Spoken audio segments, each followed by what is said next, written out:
Congressman, well, you're going to be grilling Robert Hur in just a few minutes. What are you going to ask him?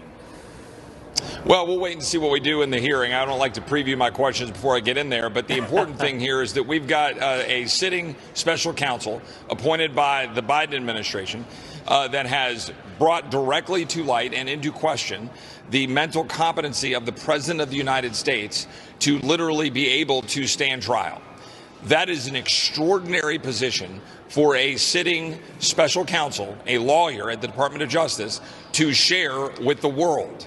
And I think that should be front and center in the entirety of the conversation. We're obviously going to want to dive into what he has learned and what we're able to extract with respect to the president's handling of classified information.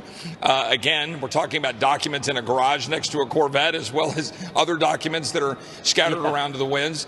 And so this is highly problematic. The American people deserve to know the truth. I'm a big believer. Seek the truth wherever it shall lead.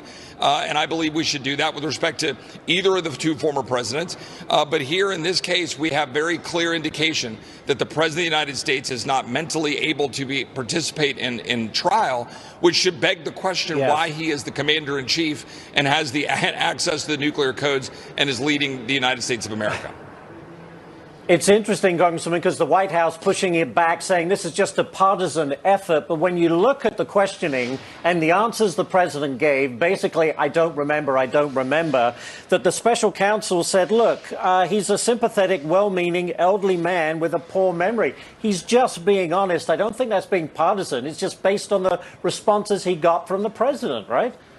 Yeah, you know, actually, my father, whom I love dearly, is 81 years old.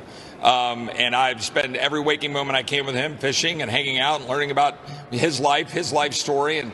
But he's looked at me square in the eye and he said, son, I shouldn't be president of the United States right now.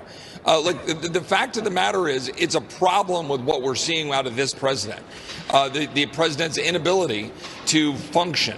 I say that, I don't say that lightly. I don't say that on a partisan basis. I have real, actual concerns about the President of the United States, the Commander-in-Chief, with a mental state where we all get what we're seeing unfold. And again, this is important.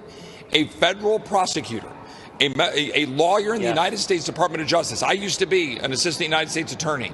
He actually filed and said the President of the United States is not mentally competent to be able to trust what he's doing here in the context of a trial. Again, how can you trust him as commander-in-chief?